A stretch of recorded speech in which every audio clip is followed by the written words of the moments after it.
Mega Dads Live is a mature-rated podcast. It's for the Mega Dads, the Mega Moms, but not the Mega Kids. So put on those earmuffs and let's go!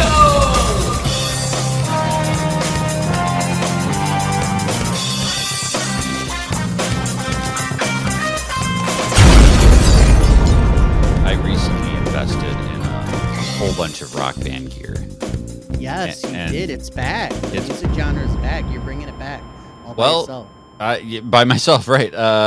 So I've been wanting to get back into Rock Band for a long time, and I didn't have the gear or really the game on my platform anymore. So in order to get back into Rock Band, I needed to invest in the PlayStation ecosystem. There's a new guitar. It's the Riffmaster guitar that they released. It's compatible with Rock Band 4 and also the Fortnite Festival. So yes, like Fortnite. That's what I was gonna say. You take advantage of that. Yeah, Fortnite's got the Epic Games bought Harmonix, who makes Rock Band, and now they are creating this music game within Fortnite, the Fortnite Festival, which is sort of like Rock Band, but it's different in the sense that the game catalog like rotates week by week. Rather than like, here's our library of games. They have some free stuff and then purchase some stuff. Yeah. So I was like, okay, I'm gonna get this guitar, and then I can buy Rock Band 4 for like $10, right? If my son can play the Fortnite Festival because he's super huge into Fortnite, and the Fortnite Festival is kind of cool because it's like you can use all of your Fortnite characters basically in a Rock Band like game. Yeah, so you can have like RoboCop on drums and Dr. Doom on guitar and all that kind of stuff. But the controller is like $120, which isn't bad. It's for what you're getting. No, that's right, and it is a quality piece of hardware. Like, it's not a cheap guitar. Like, this feels very much like what you would get with like the base Rock Band game, which of course you can't get instruments for anymore. But then once I got that, I was like, shit, I want to get drums now, right? So I ended up buying a used Rock Band drum kit off of eBay. And the reason that I did that was because I was able to get one cheap enough because it did not come with a drum pedal. And I was able to figure out that drum pedals are universal across platform. So I have an old Xbox 360 Rock Band drum kit. I was able to take the drum pedal off of that one and put it on my new PlayStation one. So I could get it a little bit cheaper because it didn't have all the parts, and I could some of my parts. I also had the Pro cymbals on my 360 drum. Those are universal too. You're lying. Strip out the parts of my old Rock Band unusable drum kit and apply them to my. Now I've got a guitar, a microphone, and a drum kit. And I'm teaching my kids Rock Band.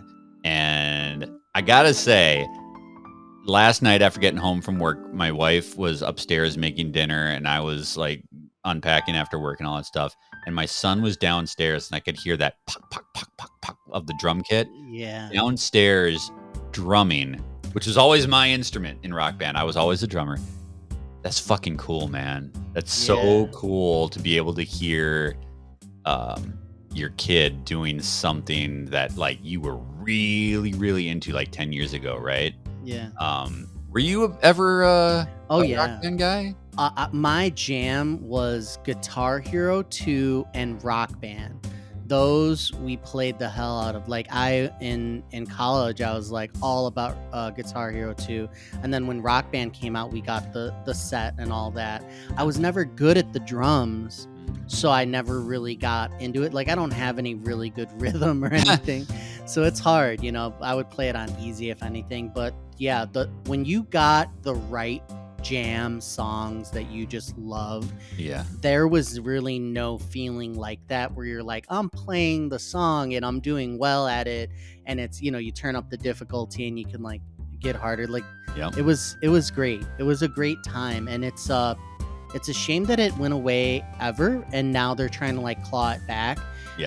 It being attached to Fortnite, I hope that they continue to invest and that they are in it for the long term, because they made a lot of investments all at once when they split Fortnite modes into the Lego mode and the music Yeah. mode and the racing mode and like all this stuff. So I hope that it continues to go because the music genre needs to come back full force. I'm curious. I'm curious how popular those versions are because I think the Lego one is still like really popular. I think but I they're don't hear all anything. right.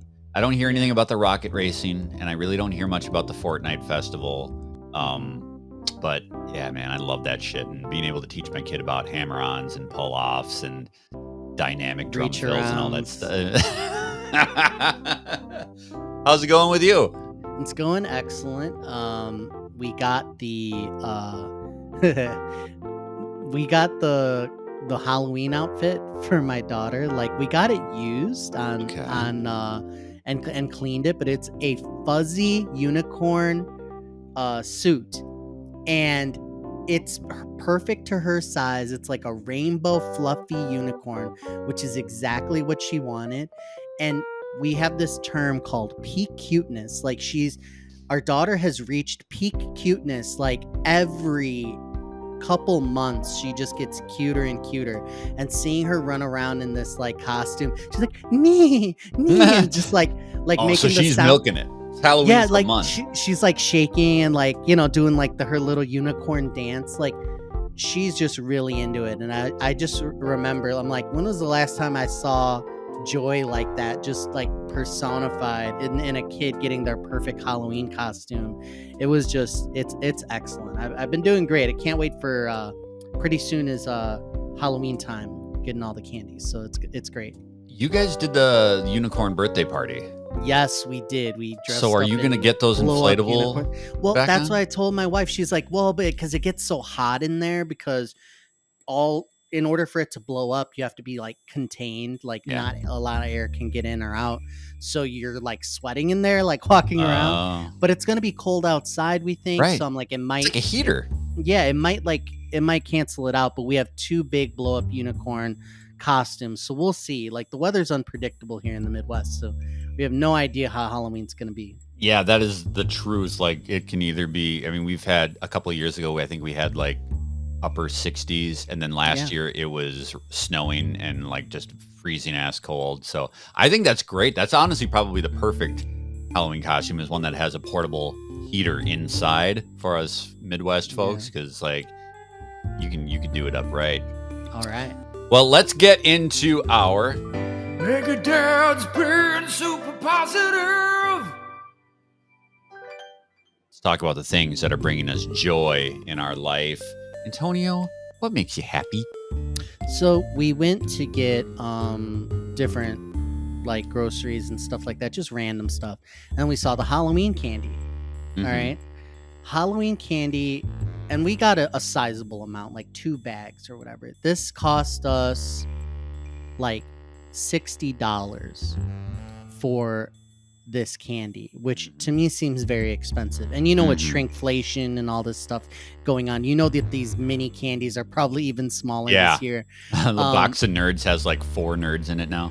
But we got it on sale, and that was a deal. So I'm happy and positive about saving the money. But I wanted to ask the age-old question about Halloween candy. Do you buy the candy, right, to give out to people, and do you accidentally eat it all before the trick-or-treating even starts? Because I'll tell you what, Adam, that's what I do every single year, is sneak that neighborhood candy that's supposed to be out, and it's gone. There's a couple components to this, because I don't know what most people's experience with Halloween these days is, but especially in the Midwest and the unpredictability of the weather, you can have really hot years of Halloween trick-or-treating, or you can have complete busts. Yep.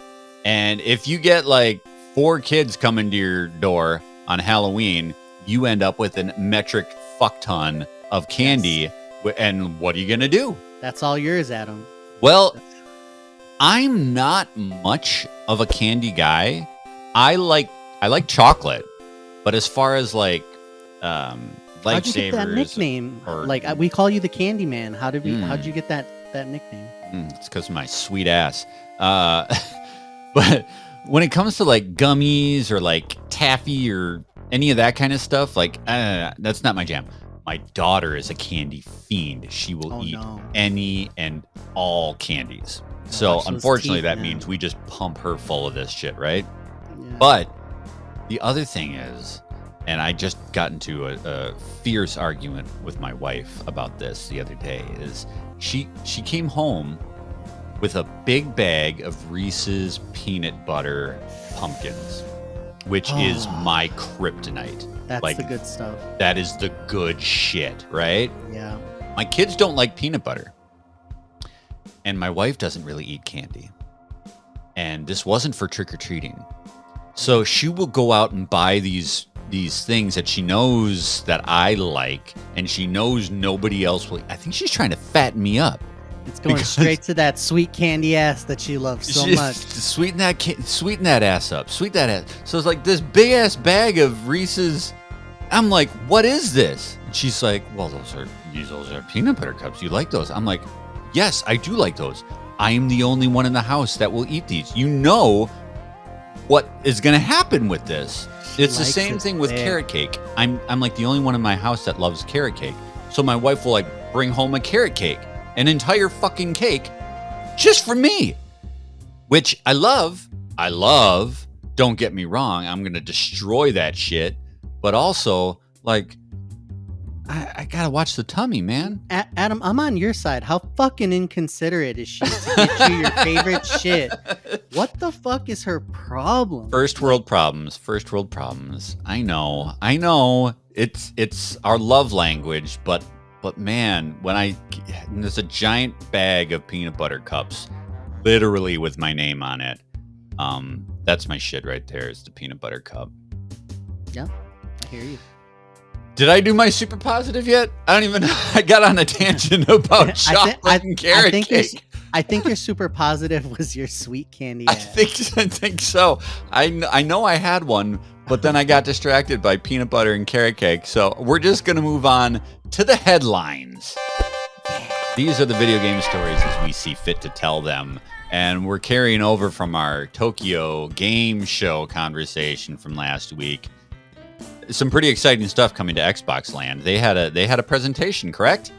Yes. So it's basically an excuse to release some stuff. I mean, the market for Xbox in Asia is not the best, and it always has been an issue to get, the Japanese developers games onto the platform, etc. Xbox went for it. I think that they had a decent amount of news come out, which is great. The platform as itself isn't in the best shape. So I wanted to go down just really quick the list of everything that they announced and stop and bask in the one highlight for me. Okay. That we'll get to in just a moment. So just take about 30 seconds. But here's a list of everything that was revealed during the Xbox Tokyo Game Show. Metal Gear Solid Delta Snake Eater gets a new cinematic trailer. Now, this Metal Gear Solid Delta Snake Eater, you've seen the footage and all that, right? I have. It looks good. It looks really good. It's interesting to me the approach that they're taking with it, as Konami is releasing 2 remakes, right, of classic PlayStation 2 games. They're kind of taking different approaches. You've got Bloober Team's Silent Hill 2, which is like a full remake. It's got same characters and the music and stuff, but it's like a new approach, new camera angles, new gameplay a little bit, and it's really doing things fresh. Metal Gear seems to be like a shot-for-shot remake of Kojima's game, at least in terms to cinematics, which, as we all know, with Metal Gear is like half the game. There is new gameplay stuff in there, but I'm surprised with how close they're sticking to the feel of that game. Like, it really feels like the original game, right? It would be a remake, but no. I don't know what they're calling it officially is, but it's definitely new and improved in many ways. And that was a solid game. I mean, people are going to experience that for the first time and be like, oh, tactical espionage, gameplay exists, and they did it well at some point. So that's going to be interesting. Yep. Overwatch 2 is getting a My Hero Academia crossover. There's going to be DLC World's Edge for Age of Mythology retold. This was a big one. StarCraft and StarCraft 2, StarCraft Remastered and StarCraft 2 are coming to PC Game Pass, which is good. Like, StarCraft was like a huge game on PC, an RTS mainstay. People love it. I'm bad at the game, which is why I didn't get more into it. Were you a StarCraft fan at all? Oh man, this is so far outside of my... Not really. Okay, Not great. for me, yeah. They showed Indiana Jones and the Great Circle. It's coming out in December. Tanuki Pond Summer is a cute BMX game coming to Xbox. Threads of Time is a 2.5D. Wait, did you say a cute BMX game? Yeah, it's a cute BMX game. I didn't even see this one. This is Tanuki. Holy shit! It's a raccoon riding a bike. Yeah, I'm sorry. So this is the type of weird like Japanese shit that people love, right?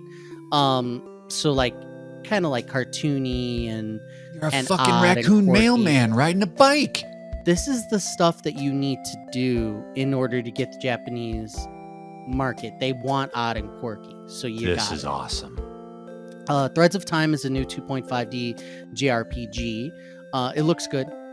We Love Katamari Reroll and Royal Reverie is available on Game Pass. We love Katamari, right? This is I played the hell out of that game.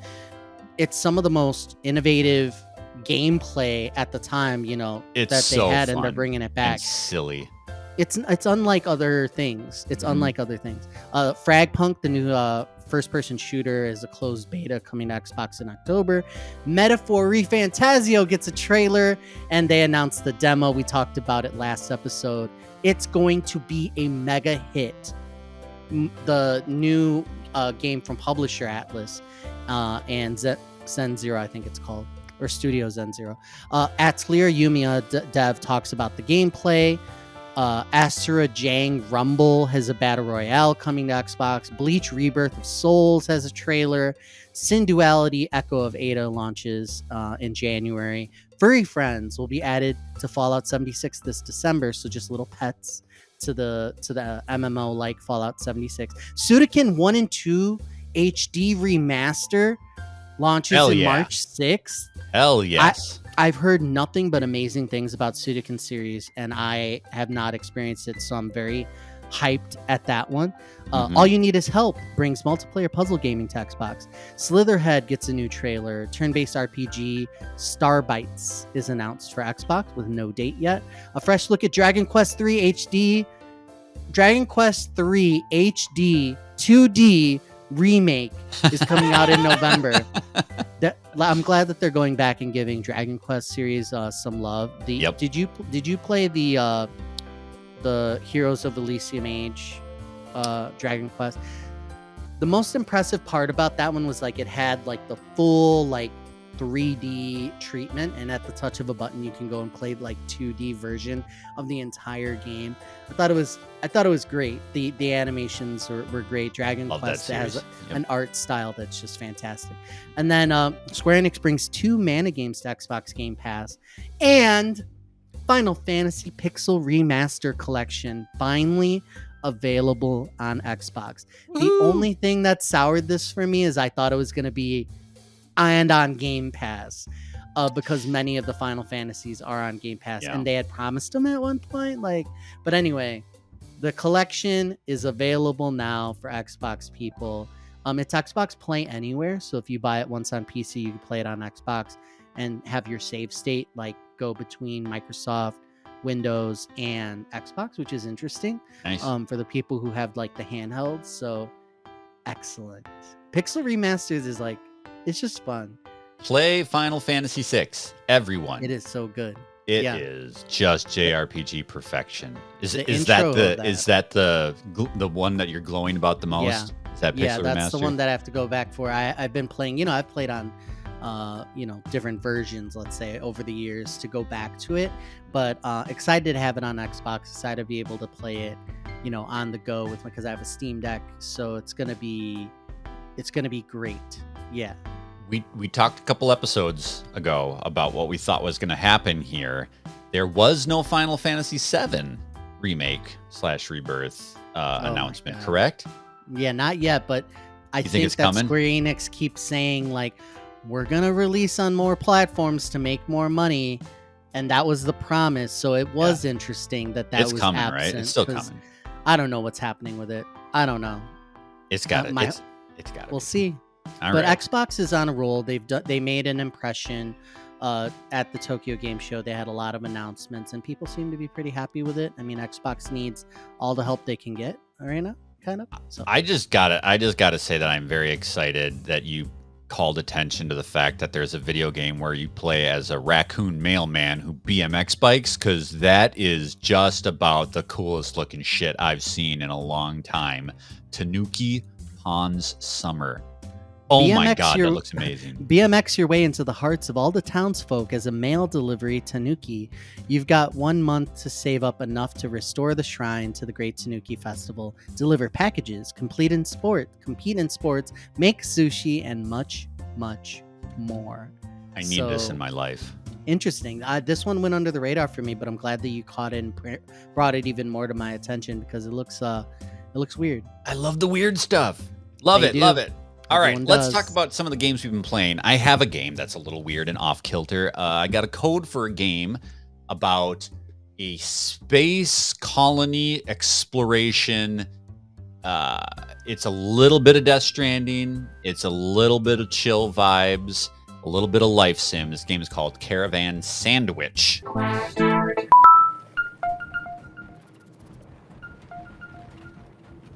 Now, Caravan SandWitch, not sandwich like the sandwiches that you eat. There's a witch in the oasis of this planet, and you are kind of unlocking the mystery of this world as you explore it. The game starts where you're this character who is living out in a space colony, and you get a distress signal or a message from somebody that you knew in your previous life. And you were under the assumption that this person was dead and gone, and you find out that they might be alive. You're getting a distress call from a beacon, and you want to go down to this planet where there are these abandoned colonies, and you want to find out what happened to this person, unlock the mystery, and find out if they're alive by exploring the world. So you take a shuttle down from your space colony, your space city, down to this planet-side colony. And there's a bunch of friends that live in this city that you used to live in. Apparently you have history with these folks, and they're surprised that you're back. And you explain the situation that your friend who you thought was dead is somewhere out there. There's hope that they might be alive somewhere out in the unexplored wilds of this planet, and you need their help. So they band together. They give you a vehicle, this caravan truck-looking thing, and you have a engineer who is building tools and gadgets that you can equip on your vehicle. And the whole game is all about exploring this world, pushing further out into this uncharted planet, finding new sites to explore and pillage for parts so that you can bring back to your engineer and get new tools for your vehicle so that you can then push even further out into the world and explore more things. It's kind of got like a Castleroids element there where you'll be adventuring out into the planet and you'll see, oh, there's a door that's locked here, but it's got a big obvious handlebar that I need a grappling hook to shoot onto and then open it up. But before I can do that, I've got to source the parts, and then I got to go back and get the grappling hook, and then I can explore more. And you kind of go back and forth, unlocking further parts of the world. Now, I want to talk about this game in a couple of ways, because this is a game that I'm very in awe of the art direction for. It's got a very, it looks nice. Very beautiful visual style, and of the way they communicate their world is really interesting and rich. And it's got a very, zen, relaxing pace. There are no enemies. There is no threat. There's no fall damage. So as you're exploring this world and climbing mountaintops and towers and stuff, there's really no risk of failure. So this game wants you to just kind of relax and take it at its own pace. And I very much appreciate what they're doing. And I laud the game's ideas and its visual presentation. However, this is not a game that is clicking with me. Mm-hmm. And there's a couple reasons for that, but I want to provide context because I recognize very much that this is not the fault of the game. Like this is very much just like it's not sitting with me. And I talk a lot about Megadads about like how games fit into my life. And the reason that this game isn't fitting with me is because of the low stake, chill atmosphere. And there's not a lot of drive to propel you forward. This game very much wants you to take it at your own pace, take it at a slow pace, and live in that world. And I'm just struggling to connect with it on the level that it wants me to. I keep going back to talking. What's the payoff for exploration besides unlocking the next thing? The payoff is they want you to be compelled by this mystery of what's going on with your friend and what's going on with this witch that you keep seeing. So as you explore the world, you keep seeing glimpses of this character, this ghost-like character. You might come across a ruin and you're walking through it and you see down a corridor this witch character is like staring at you, and as you approach it, it turns the corner and then you follow it and you turn the corner and it's gone. So it's like it's a ghost. It's like a phantom. And I think that's supposed to invoke some sort of like, what is this? Like, I got to unlock this mystery and figure it out. But the problem that I'm having with it is it's so low stakes that I'm not feeling any story or gameplay momentum that's propelling me through the experience. So there's no threat of dying. There's no real gameplay. There's no combat at all. And if they want the world to be the thing that compels you through it, I really feel like they needed to do something in the vein of, and I talked about this game before, Death Stranding. Death Stranding had a similar thing where it was all about just soaking in the world. But what Death Stranding did that was so ingenious was they made the world the gameplay. Like you had to unlock your brain and figure out, how am I going to get up this mountain? How am I going to traverse this ravine? And you had to kind of puzzle solve in an abstract way about how you were going to navigate the world. There's no challenge in Caravan SandWitch because they want you to have that chill experience the whole time. So getting from point A to B is just a matter of time. There's no puzzle element there. There's no obstruction there. There's no challenge there. It's just a matter of time until I get there. And while that might be a nice cozy game experience and a nice chill experience. Exactly what I was say. It's a cozy game. Yeah. It's a cozy game. It's like a cozy Death Stranding game. That's going to be really appealing to some people, but for me, I need some sort of momentum. I need the gameplay to provide something addictive or challenging or unique around every turn, or I need that narrative to be compelling. And this game is just a little too laid back for me. And again, there's nothing wrong with the game. Like, this is what the developers really intended. So I think this will resonate with a lot of people. But for me personally, when I play the game, I just don't feel that drive. I don't feel that push to continue. I'm just traveling and I'm just chilling the whole time. And it's not really what I'm looking for right now. Maybe this would have been a better game suited for earlier in the summer where there was less to play and I could just have that chill experience and not worry about the other games that are barreling down on me. Like right now, I'm looking at a full slate of fall bangers, right? Yeah. And so as I play this game, I'm like, okay, let's go, let's get on with it, because I want to get through it. I want to get to the next thing. Mm-hmm. And this game very much wants you to pump the brakes and just soak it in. So I think this is a game that will really appeal to folks who love that cozy experience. It's just not hitting for me right now. So it's not that I can't recommend Caravan SandWitch, because like I said, there's a lot of stuff to really like about this game, especially the visuals and the design of the world. It's just not what I'm looking for right now, and unfortunately, it's just not clicking for me. Mm-hmm. Yep. So that's Fans of the Caravan genre. SandWitch. Yep. It's an indie title available for, I think it's pretty much on all platforms. And really, this might be a good Switch game. Honestly, this could probably be a game that you slap on your Switch, lay in bed with it at night, and just take the edge off. But for me, who plays on my big screen on my PS5, it's just not for me. All right, Antonio, let's talk about Balatro. Balatro is an interesting title, okay? Balatro is a poker-themed roguelike deck building game developed by Local Thunk and published by PlayStack. Now, this came out for PC, Mac, Nintendo Switch, PlayStation 4, PlayStation 5, Xbox One, Xbox Series S and X in around February of 2024. And now it's available on iOS and Android. So I'm playing the iOS version via actually Apple Arcade. So Apple Arcade is one of the services that you can buy that when you pay for your iCloud storage and Apple TV, you can bundle it with Apple Arcade, which is just like a library of games that Apple, it's like their Game Pass. So they have a lot of games on there that are original, but a lot of ports.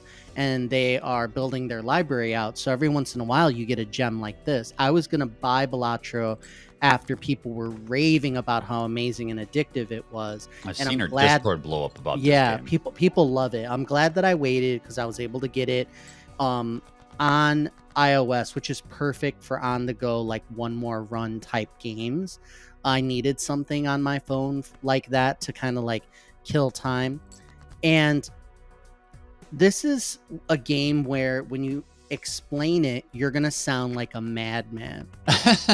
There's too much going on. It's very in-depth, and it doesn't, like, the actual tutorial for the game is hidden in a way where it's like you click options or whatever on the screen, and you could go to an area that goes to a YouTube video where they explain the rules. They don't go through a very lengthy tutorial in the game. Like they kind of explain it as you do your first run, but then it's training wheels off, and they just expect you to like discover the rest. So in a nutshell, if I can, and I've tried to like tap into other people's the way that they've explained it, is, are you familiar with poker? Yeah. Now, the whole idea is, you have a 52 card deck with face cards like ace, king, queen, jack, and then you have the numbers, so like 10, 9, 8, 7, 6, all the way to 2. So you have 4 suits, so you have 4 different like colors basically that you could use. It's like hearts, diamonds, spades, and clubs. And this deck in poker is used in a game where the more rare your 5-card hand is, the better. So if you have if you're dealt out 5 cards and 4 of them are aces, it's like, great, that's super rare to get all 4 of the cards. So that's the way that poker is played. The more rare, the more lucky you are with your 5-card hand. You beat other hands and you say, okay, I have the most rare, I have a full house. So that means I have 3 3s and 2 2s in my all of my 5 cards are used in my hand. And that's a rarity thing. And they have a little table with the game where you could pull up anytime, and they're basically like, here's what a flush is, all hearts in your 5-card hand. Here's what a straight is, when you have a 2, 3, 4, 5, 6, and they're 5 cards in order. So they have that, and they award you points for the face cards are worth like 10 points. All the numbered cards are worth, like, if it's a 5, it's 5. So very simple, right? Okay. So they're dealing you out the cards. And they give you, I think it's like 9 cards or something. And they say, make the best 5-card hand. So you're like, okay, I can make a straight if I select these. And you're like, great. Now you have 75 points. Now the rub of the game is you're trying to get the score. You're trying to beat the score. So if you think about it in an RPG sense, the enemy or the challenge is earn 500 points or chips. So it's like earn 500. And it's like, okay, I can do it by selecting these cards. And then, you make a hand and they fill up your available cards with another full 9 card options, and you make another 5 card hand. And usually in a round, they're like, earn 500 chips in 4 or 5 hands. It's like you got to try to make rare hands and score points. So it's like, okay, I'm playing poker basically, right? Yep. And I'm making the best hand I can out of 9 cards. Pick the best 5, and then you pick the next 5. You pick the next 5. Did you earn 500? Yeah, you did. Then you defeated that enemy, and you're on to the next round. If you didn't, game over. So you always have to earn enough chips to beat the round. And if you don't, you're done. The big rub is they have 2 boxes on the screen. So, they have the cards there, and next to it, it's like, here's how many points you earned in blue, and here's your multipliers. So every round as you go, it's like earn 500 chips, earn 2,000 chips, earn 10,000. It just keeps going exponentially higher. And the multiplier is like times 2, times 3, times 10, times 15. So it's like, how many points did you earn from your hand, which is like a straight, a flush, all of that, plus the modifiers. So they have joker cards that go kind of above and, to the side of your hand. And if you come out at the end of the round and you purchase a pack, kind of like baseball cards, where you open it and you hope to get like a rare card, you have multipliers. There's so many types of modifier cards. This is where you start to sound crazy. So you have jokers, and jokers will say every time you have a face card and you play a face card in your hand, like when you make your hand, you get a multiplier of 10. So it's like, great. So if I have all face cards in my 5 card hand, then it multiplies by 10, by 10, by 10, by 10, by 10. So now it's like your score, which is in blue, times 50. So if you scored 76 points in your hand times 50, now you're racking up and you're hitting 1,000. So the whole rub of the game, the whole way that it gets crazy, is every card has such unique modifiers that, like in an RPG, you're like building out your strategy. So maybe when I'm given a choice and they say, do you want this joker modifier or this joker modifier?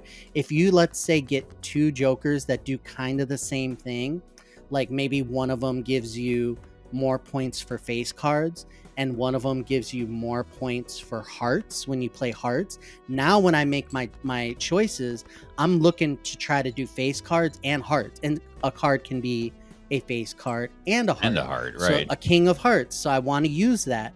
So if you do it right, you're really stacking the multipliers, and out of nowhere you could earn like 250 base blue points times 400 multiplier, and then you're getting into the like thousands, and you need to in order to progress. So that's the long and short of it. Is it's all kind of, what can you do where you're making the best poker hand at the base level, and then how can you do it in conjunction with your multiplier cards, like all these stipulations of, do I want to use face cards? Do I want to use odds or evens? And all this weird stuff that's going on. Now, I'm going to give you just a list of the modifiers. There's joker cards. There's celestial cards. There's planet cards. There's all these different, I have to pull up the list. There's all these different types of modifiers, and they all have little text. So as you get deeper in the game, you're not gonna win unless you are really aware of what modifiers. So there's jokers, there's tarot cards, planet cards, spectral cards, and then there's all the like little text. So it's like a tag of like, is it a platinum card? Is it a glass card where after you use it, it's destroyed? There's just so many. And like at the end of the round, you're earning dollars, like cash. You could earn like $4, you could earn like $7, and there's like a little store, like there are in these roguelikes, where you do battle, then there's a store, and then you rip open a pack, and it's like, which Joker do you want? This one, this one. So you're making choices, you're building out what in an RPG would be like a build. And you'd be like, yeah, and that's how it goes. Is it run based then? Like, yes. Okay, so you start at the ground level and you see how far you can get each time. I've played at least 3-4 hours. I could not stop playing. There's something about, I like poker, first of all, so that's dangerous. But there's something about watching your multiplayer go up, and when you hit and you're like, oh, I didn't even realize that this was going to work out so well, that I picked the right modifiers with the right hand, and I like really, like, I can build my cards that say, if I hit a flush, I'm going to get a lot of points. And then you get the random card draw and you're like, I was able to do it. And then it's like, and it just like, the numbers go on fire and they start glowing, and they build it up. I want to say, yes, addicting. Yeah. But I want to talk about some cons.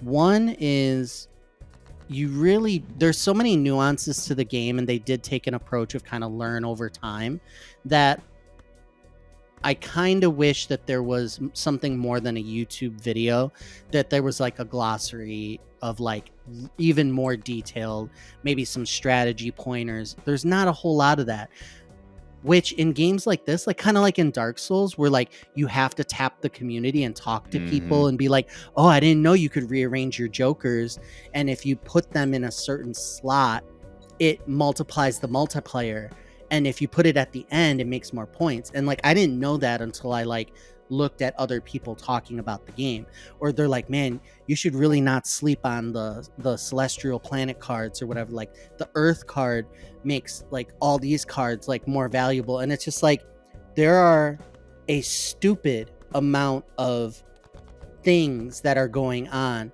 And before you play a hand, as you like, you could stop and read all your cards, get really familiar with like, okay, at max, if I do this, I'm going to get a lot of points. But you really have to read a lot, or become familiar with what the cards do by looking at them, which is harder for me. But as time goes on, then you unlock the blue deck, the red deck, the green deck, where it's like, not only is it a skin of cards, but it gives you like one more redraw. You get to play one more hand each round. So instead of 5 chances, you get like 6 chances to hit your point goal.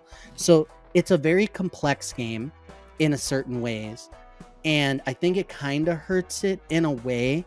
I was surprised, because I was listening to some people who were like, I don't know poker at all, and I was able to learn it. I'm like, I at least had the benefit where I know poker really well. So I'm interested, but it's a roguelike. Yeah. It's addicting. Big con is the music is very like, if a game like this had a soundtrack that was just like boom, doom, doom, doom, doom, like just like going and had a high energy, but it's more like a quirky like aspect to it. I'm bad at describing music, but it really, like, I could totally see myself playing my own sound from my phone if it lets me, and just drowning out like whatever like music they have going on. The other thing is, when you do well, when you defeat an enemy, they call it the blind, so you have to score 500 chips to get to the next round. The sound it makes when you win is like, because it's the sound of like the blind dying, like it like kind of dissolves. I'm like, why isn't it like, it's not celebratory? like in a casino, you have all this like poppy music, and you have like the sound of success, like all these coins dropping in or whatever. And there's the chip noise of and like the shuffling of cards and things like that. But I'm surprised they didn't inject the typical like gambler addictive music and sound effects in there. Like there's like, I was like wondering, I'm like, why at the end of a round am I not doing a slot machine to get like the random assortment of like options that I could potentially buy? I'm like, that would be a little like mini game, like subtle, like play on your psyche to be like, man, I'm gambling here, you know, which is like addicting. So they could do much more. Like when I do well or I play more, you unlock a different type of Joker that might show up in the store. And it's like, okay. And that Joker is very niche. It's like, we really want you to do this next round when you get it. So it encourages you to experiment, because you need to experiment in order to get to the furthest round. I want to say I got to round 8 or 9. You have to defeat like a blind, where like an enemy. So you defeat 2 and then you do a boss, and the boss will like debuff you and like, oh, hearts aren't worth as much this time. You know, you only have one hand to score 500 chips to beat this boss, and like different stipulations, which are cool. So it's like battle, boss, battle, boss. And I got to like round, because that's a whole like a set, basically a set of 3. I must have beat like 20 something enemies to get to this next round. And I don't know where the game ends. There's no like tree or map like in Slay the Spire where it says, here's the end. Like I would have to Google it. I was taking in so much information that I wasn't really sure where the end goal is. When I unlock a new Joker or a new card, I'm not excited at the new card. So it's like, there's a lot of things to unlock.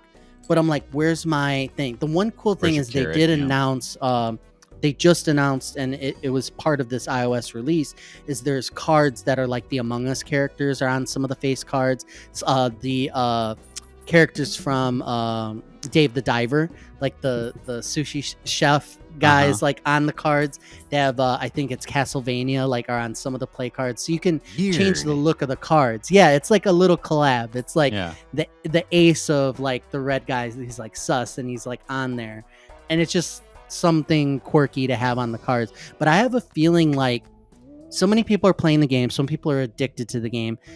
I think you could expand the game or have DLC or do something to give it even more legs. Like I cannot put it down as it is, right? But like I feel like there's something missing to give it.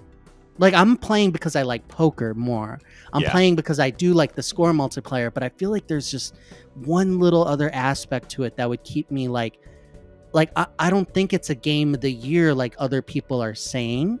Very addicting, but there's something where it's like, oh, if it was only special in like one more way. And I'm early on, so I don't know, you know, what it's like. Roguelike specializations, progression, like it has all these key elements, but it's missing something in my opinion. So interesting.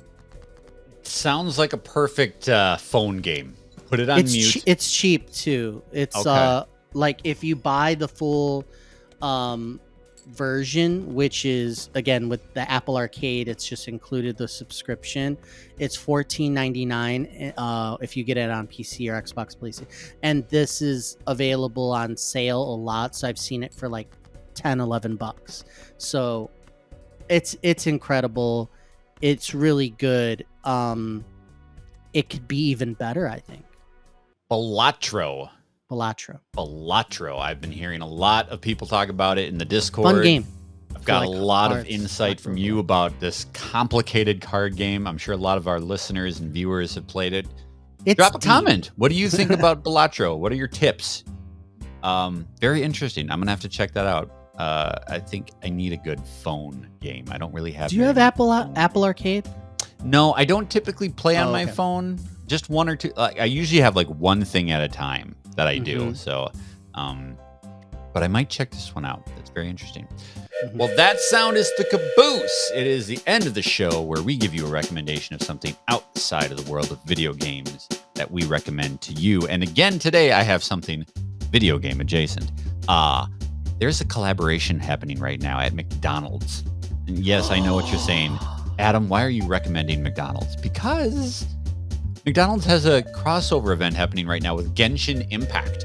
There's a Genshin Impact value meal happening at McDonald's, and if you order this thing, it's like a chicken, like a deluxe chicken sandwich, and then there's like a Genshin Impact apple pie, and they'll email you codes for perks in the game. So you get like a new glider, you get in-game currency and that kind of stuff. We picked it up for my kids the other day. So Elliot got himself a Genshin Impact apple pie. He thought that was pretty cool. This game continues to just fucking go and go and go. So I was very entertained by this collaboration because, man, there ain't nothing more mainstream than McDonald's. So to see Genshin Impact kind of penetrate the mainstream like that is very interesting. So I did my part. I ate myself a Genshin chicken sandwich. If you are a Genshin player and you want to get yourself some exclusive perks, go to McDonald's, of all places. So I thought you were going to talk about another collab they have going on where the Happy Meal toy is a croc, like a little croc shoe. Get out. Put on a keychain. So they're sold out because I guess they were so popular. So they tried to like get away with not giving us that toy. They're like, we're out of them. You know, we have others because people were like going obsessed over these little croc thing. Crocs. And you put it on a keychain or whatever. And it's, my kids would love that too. It has a cool thing. Yeah. On the Happy Meals. So take a look at that. Those bastards, those devious bastards. I can't believe it. What's up your caboose, dude? My caboose is it's coming up to spooky season and Halloween, and we talked a little bit recently about candy. I have to make a recommendation. I may have mentioned it before. If I have, it's been at least a year. Reese's Take 5. Are you familiar with this candy bar? I feel like I've heard you talk about this candy before. I want to say that Reese's purchased Take 5 because it used to just be called Take 5. But anyway, Take 5 is not as readily available as like a Hershey bar or anything like that. You can find it, I would say, about half the time where candy is sold, but definitely try a Take 5. It's a rare drop for candy bars, huh? Crunchy pretzels, smooth peanut butter, salty peanuts, sweet caramel, all covered in a chocolatey coating. It is really good. I'm a Reese's fan, right? And I'm a peanut butter cup fan. Like, that's my go-to. A lot of people like that, or Snickers, or, you know, these are like the top candy bars. When I'm given a choice between a Take 5 and anything else, I go for the Take 5. It's that good. Please try it. A Reese's Take 5. It's got that crunch kind of saltiness with the chocolate, and it's just like it's so good. So it's got Reese's all the Take things. 5. It's got the thing. It's a really good combo. It's definitely my favorite chocolate. I'm gonna go out and source myself a Take 5. All right. Well, that's gonna do it for this episode of Mega Dads Live. We love giving you all the sweet recommendations, whether it's Antonio's Take 5 or my sweet ass. We hope you enjoyed this episode. And don't forget, if you're looking for some treats and you're looking to do some good, head over to extra-life.org/team/megadads. We're doing Extra Life again this year. We have so many treats for you just for your donations. Head on over to our page. Find out how you can get yourself some free video games for doing good and helping families in need. We need your support. We appreciate your support. And of doing course, it for the kids. We're doing it for the kids, and you can watch us play live on November 2nd right here at youtube.com/megadads. It's going to be one hell of a house party, and we hope to see you there. Thanks so much for listening to this episode of Mega Dads Live. We'll see you next time. Goodbye.